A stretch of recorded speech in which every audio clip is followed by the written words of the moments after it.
8 సంవత్సరాల క్రితం దగ్గరగా నేను రాజారావు గారి దగ్గర జాయిన్ అయ్యి ఆయన యొక్క రికార్డులన్నీ కూడా నేను ముందు నుంచి కూడా చూస్తూ తర్వాత ఆయనతో పాటే ఉండేటువంటి వాడు. రాజారావు గారి దగ్గర ఏంటంటే ముఖ్యంగా మనం చూడాల్సింది క్రమశిక్షణ అండి. ఆయన టైంకి చాలా విలువ ఇచ్చేవారు. 10 గంటలన్నరకి మన కోర్టులో జడ్జి గారు బెంచ్ మీదకి వస్తారు అని అంటే 10 గంటల 25 నిమిషాలకే మనం కోటు గౌను వేసుకుని కంపల్సరీగా ఆ జడ్జి గారి బెంచ్ మీదకి రాకముందే మనం వెళ్ళి నుంచోవాలి అని చెప్పని అనడం అనేటువంటిది జరిగేదన్నమాట. చాలా డిసిప్లిన్గా ఉండేవారు. చాలా రెగ్యులర్గా కోర్టుకి అటెండ్ అయ్యేవారు. హనుమాన్ జంక్షన్ నుంచి నూజివీడు రోజు రావటం అంటే అది చిన్న విషయం కాదు, అది చాలా పెద్ద విషయం అన్నమాట. ఏంటంటే ఇప్పుడు అందులోనూ అక్కడికి వచ్చి ఊరికే ఉండటం కాదు, చాలా టెన్షనబుల్ జాబ్ అనమాట. అడ్వకేట్ జాబ్ అంటే మీకు తెలియదే ఉంది. అడ్వకేట్ జాబ్ అంటే కొంచెం బాగా టెన్షన్స్ ఉంటాయి. అక్కడికి వచ్చి కేసులు చేయాలి, ఊరికే కూర్చోవటం కాదు కదా. మరి ఆయన ఎర్లీ మార్నింగ్ 6కి లేచి ఇంటి దగ్గర మరి వాకింగ్కి వెళ్ళి వచ్చి తర్వాత మళ్ళీ 7:30 కల్లా ఆఫీస్లో కూర్చుని 7:30 నుంచి 10 o'clock వరకు మరి ఆఫీస్లో నుంచి బయలుదేరి 9:30 కల్లా ఎటువంటి పరిస్థితుల్లోనూ కూడా నాకు బాగా గుర్తు. ఆయన మొదట్లో వచ్చేటప్పుడు ఇండు సుజుకి అని చెప్పి ఒక చిన్న మోటార్ సైకిల్ ఉండేది. ఆయన ఆ మోటార్ సైకిల్ మీద వచ్చేవారు. ఆయన తర్వాత అనేక మోటార్ సైకిళ్ళు మార్చారు. కొంతకాలం అయిన తర్వాత కార్ అది కొనుక్కోవటం అనేది జరిగిందనమాట. ఎంతో కష్టపడి చిన్న స్టేజ్ నుంచి ఆయన మా నూజివీడులో ఒక సీనియర్ మోస్ట్ లాయర్గా ఆయన రావటం అనేటువంటిది జరిగింది. అందరికీ కూడా ఆయన తల్లో నాలుగులాగా ఉండేవారు. ఎవరికి ఏ కష్టం వచ్చినా కానీ, ఏదన్నా సలహా కావాలన్నా కానీ, లేదంటే ఏదన్నా ఒక కేసుల విషయంలో సహకారం కావాలన్నా కానీ ఆయన ముందుండేవాడు. మా బార్ అసోసియేషన్కి 2 సార్లేమో ఎలక్టెడ్ ప్రెసిడెంట్ ఆయన, ఒకసారేమో ఆయన యునానిమస్గా ఎలక్ట్ అయ్యారు. అంటే ఏకగ్రీవంగా ఎలక్ట్ అవ్వడం అంటే జరిగింది. నూజివీడు బార్ అసోసియేషన్కి మొత్తం 3 సార్లు ఆయన ప్రెసిడెంట్గా చేశారు, సెక్రటరీగా చేశారు, ట్రెజరర్గా చేశారు, మళ్ళీ వైస్ ప్రెసిడెంట్గా చేశారు. అనేక రకాలైనటువంటి పదవుల్ని ఆయన చేయటం జరిగింది. తర్వాత ఆఫీసర్స్ కూడా ఎంతో లైక్ చేసేవాళ్ళు. ఇప్పుడు ఉన్నటువంటి ఆఫీసర్స్ మాత్రమే కాదు, గత 30 సంవత్సరాల నుంచి ఉన్నటువంటి ఆఫీసర్స్ అందరూ కూడా ఆయన రాజారావు గారు ఆర్గ్యుమెంట్ చెప్తున్నా కానీ, రాజారావు గారు ఏదైనా కేసు డీలింగ్ చేస్తున్నా కానీ ఆఫీసర్స్ అందరూ కూడా ఎంతో ఎన్లైట్మెంట్ అయ్యేవాళ్ళు. సార్ మీరు చెప్పింది కరెక్టేనండి అనేవాళ్ళు.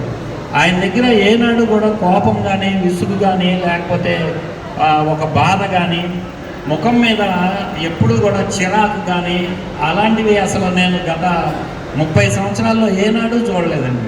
చాలా ప్రశాంతంగా ఉండేవారు ఆయన. ఎందుకని ప్రశాంతంగా ఉంటారు అని అంటే, మరి టెన్షన్స్ లేవా, బాధలు లేవా, ఆయనకి ఇబ్బందులు లేవా అంటే ఉన్నాయి. ఇబ్బందులు ఉన్నాయి, టెన్షన్స్ ఉన్నాయి, బాధలు ఉన్నాయి. కానీ ఆయన మనసు మంచిదవటం మూలాన ఆయన ఎప్పుడు కూడా ప్రశాంతంగా ఉండేవాళ్ళు. ఎక్కడైనా సరే దేవుణ్ణి ఆయన మనసులోనే ప్రార్థన చేసుకోవాలి కానీ ఎందుకయ్యా గుళ్ళకి గోపురాలు కానీ చెప్పని అట్లా అనేవారు అనమాట. అంతేకాదు ఆయన దగ్గర మనం తెలుసుకోవాల్సినటువంటి మంచి ఏంటంటే వెరీ గుడ్ హెల్పింగ్ నేచర్. అంటే బాగా ఆయన ఇతరులకి సహాయపడటం అనేటువంటిది చాలా బాగా చేసేవారండి. ఎవరు వచ్చి ఏది అడిగినా కూడా ఆయన శక్తికి లోబడి కనుక ఉన్నట్లయితే ఖచ్చితంగా ఆయన ఆ పని, ఆ కార్యక్రమం ఆ సమయంలోనే చేసేసేవారు. అంత బాగా ఆయన చేశారన్నమాట, సహాయం చేసేవారు. నాకు తెలిసి ఇక్కడ ఉన్నటువంటి లయన్స్ క్లబ్ కానివ్వండి, లేదు వీరవల్లో ఉన్నటువంటి జడ్పీ హై స్కూల్కి, తర్వాత గ్రామ పంచాయతీకి, తర్వాత దేవుడి గుడికి, తర్వాత ఇవన్నీ మామూలుగా జనరల్గా అందరూ చేసేటువంటిదే. అయితే మా కోర్టులో కూడా ఆయన ఇదంటే మా బీరువాలు ఇవ్వటం, తర్వాత జనరల్ పబ్లిక్ కూర్చుంటే వాళ్ళకి బల్లలవి ఏర్పాటు చేయటం, కుర్చీలు ఇవ్వటం. తర్వాత మా స్పెషల్ కోర్టు అని ఉంది నూజివీడులో, మీకు అందరికీ తెలిసే ఉంటుంది. స్పెషల్ కోర్టు ఏంటంటే అద్దె బిల్డింగ్లో ఉంది ఆ స్పెషల్ కోర్టు అనేది. ఆ స్పెషల్ కోర్టుకి ముందున్నటువంటి ఖాళీ అంతా ఎండలో ఉంటే ఈయన తన సొంత డబ్బులు 35,000 రూపాయలు ఖర్చు పెట్టి రాజారావు గారు అక్కడ శాశ్వతంగా పందిరేయించారు. ఇప్పుడు మీరు వచ్చి న్యూస్వీడ్లో చూసినా కానీ మీకు అర్థమవుతుంది. 35,000 రూపీస్ ఎవరన్నా ఖర్చు పెట్టి పందిరేయించుతారండి ప్రజల కోసం. మరి ఆయన ఎంత మంచి మనసు కాకపోతే ఆయన ఆ విధంగా చేయడానికి ముందుకు వస్తారు, ఒకసారి ఆలోచించండి. అంటే ఆయన ఏంటంటే ప్రజలకి సహాయపడటానికి లేదా తోటి వ్యక్తులకి సహకరించడానికి ఎల్లవేళలా ముందుండేవారండి. ఒక లాయర్ అంటే ఎలాగుంటారంటే జనరల్గా లిటిగేషన్ పెంచడం, ఎవరైనా తగాదాలు పడుతున్నట్టు అయితే పోలీస్ కంప్లైంట్లు రాయటం ఇలాగుంటుంది. కానీ ఈయన మన న్యాయవాద వృత్తిలో మానవతా కోణాన్ని అంటే హ్యూమన్ యాంగిల్ని కూడా ఆయన ప్రవేశపెట్టి చక్కగా ఆయన ప్రజల్లో ఎప్పుడు కూడా లోక్ అదాలత్లో కేసులు రాజీ పడండి అని చెప్తూ ఉండేవాళ్ళు. ఎవరన్నా గొడవ పడితే ఒక 10,000 రూపాయలు తేడా వచ్చిందనుకోండి, వస్తే 10,000 రూపాయలకి నువ్వేంటాయా అని చెప్పని ఫర్ యువర్ ఇన్ఫర్మేషన్ నేను చెప్తున్నాను. నేను చూశాను కాబట్టి చెప్తున్నాను సార్. దగ్గర నుంచి I have observed him very close manner.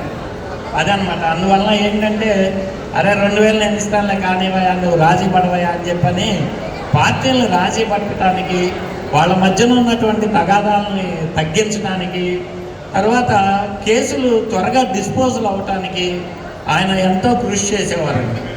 అంతేకాదు జడ్జీలకి కావాల్సినటువంటి ఏర్పాట్లన్నీ కూడా ఒకవేళ మ్యాజిస్ట్రేట్ గారు ట్రాన్స్ఫర్ అయ్యారనుకోండి, అప్పుడు గవర్నమెంట్ ఎప్పుడో ఇస్తుంది ఏదో చేస్తుంది అని అంటే, కాదు సార్ మాకు తెలిసిన ఆయన ఉన్నారండి, మన కృష్ణమూర్తి గారు ఉన్నారు, ఆయనకి వెహికల్ ఉంది సార్, ఆయన నేను రిక్వెస్ట్ చేస్తే మీకు వెహికల్ ఇస్తారండి అని చెప్పి ఆ వెహికల్ని అరేంజ్ చేసి మ్యాజిస్ట్రేట్ గారు ఇమ్మీడియట్గా వెళ్ళి జాయిన్ అవ్వడానికి ఆయన చొరవ తీసుకునేవారు. బాగా సమస్య పరిష్కారానికి ఆయన ఎంతో కృషి చేస్తూ ఉండేవాడండి. తర్వాత కేసులు డీలింగ్ చేసేటప్పుడు కూడా చాలా ఎఫెక్టివ్ మేనర్గా ఉండేవారు. ఆయనకి తెలిస్తేనే ఆ కేసుని ఆయన టేకప్ చేసేవారండి. ఒకవేళ తెలియని కేసు ఏదైనా ఉంటే కనుక టేకప్ చేయడానికి ఆయన ముందుకు వచ్చేటువంటి వాళ్ళు కాదు. తర్వాత మాకు వేమూరు రామకృష్ణయ్య గారు అని ఒక పెద్ద లాయర్ గారు ఉన్నారు, సీనియర్ మోస్ట్ లాయర్ గారు. రాజారావు గారు ఒకవేళ ఏమైనా సివిల్ కేసులో మంచి పాయింట్లు ఏమైనా తెలియని ఉన్నట్లయితే ఆ పాయింట్లు వేమూరు రామకృష్ణయ్య గారి దగ్గరికి వెళ్ళి తెలుసుకునేవారు.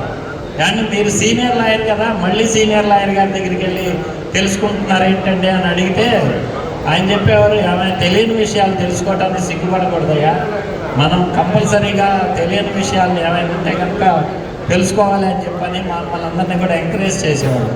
కొత్తగా వచ్చిన జూనియర్లు ఎవరైనా వస్తే కోర్టుకి వాళ్ళని ఆఫీసర్స్కి పరిచయం చేయటం, తర్వాత మా బార్ ప్రెసిడెంట్స్కి వాళ్ళకి మెంబర్షిప్లు అవి కట్టించి ఇవ్వటం, అవసరమైతే వాళ్ళ మెంబర్షిప్లు కూడా ఈయనే కట్టేవారు. డబ్బు విషయంలో మాత్రం రాజారావు గారు ఏనాడు వెనకాడలేదండి. నాకు I got my personal knowledge అండి, నేను చెప్తున్నాను కదా. అవసరమైతే ఆయన జేబులో డబ్బులు తీసేసి ఖర్చు పెట్టేసేసే మనిషే తప్ప, అయ్యో ఇదేంటి, ఇది ఆయన పని, ఇది నా పని, అది ఇంకొకళ్ళ పని, ఇది ఇంకొకళ్ళ పని అనేటువంటి మాట ఆయన దగ్గర ఉండేటువంటిది కాదండి. ఆయన ఎంతో మంచి మనిషి. మరి ఇలాంటి అనారోగ్యంగా చనిపోయారని వాళ్ళ కుటుంబ సభ్యులు నాకు చెప్పారు. నేను కూడా ఒకసారి హాస్పిటల్లో జాయిన్ అయిన తర్వాత తీసుకొచ్చి నేను వాళ్ళ ఇంటికి వెళ్ళాను. నేను మా అబ్బాయి ఇంకొక కౌన్సిలర్ గారు అందరూ వెళ్ళాము. హార్లిక్స్ అది ఇచ్చి, సార్ మీరు త్వరగా కోలుకోవాలండి అని చెప్తే, ఆ తర్వాత 2-3 రోజులు ఆయన కోర్టుకు వచ్చారు. వచ్చిన తర్వాత అక్కడ ఉన్నటువంటి రూము వ్యవహారాలు అవన్నీ కూడా మేము చూసాం. తర్వాత కొన్ని విషయాల్లో ఆయన సలహాలు సంప్రదింపులు ఇచ్చారు, కోర్టులో హాజరయ్యారు. బాగానే ఉన్నారని అనుకున్నామండి మేము,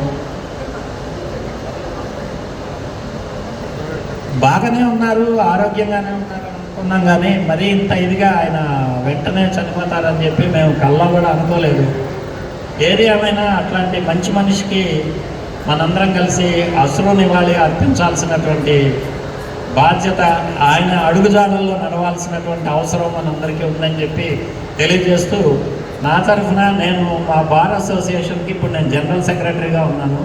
మా ప్రెసిడెంట్ గారు వాళ్ళు వస్తారు, అయితే నేను జనరల్ సెక్రటరీని కాబట్టి నేను మా Nuzvid bar association, Bharat bar association తరఫున నేను వారికి నా యొక్క తీవ్రమైనటువంటి శ్రద్ధాంజలి ఘటిస్తూ వారి ఆత్మకి శాంతి జరగాలని చెప్పని కోరుకుంటున్నాను. మీ అందరికీ ఈ అవకాశం ఇచ్చినందుకు కృతజ్ఞతలు తెలియజేస్తున్నాను. ధన్యవాదాలు రామకృష్ణ గారు. అలాగే మన వీరవల్లి గ్రామ ప్రముఖులు గుండెపనేని ఉమావర ప్రసాద్ గారిని వేదికపైకి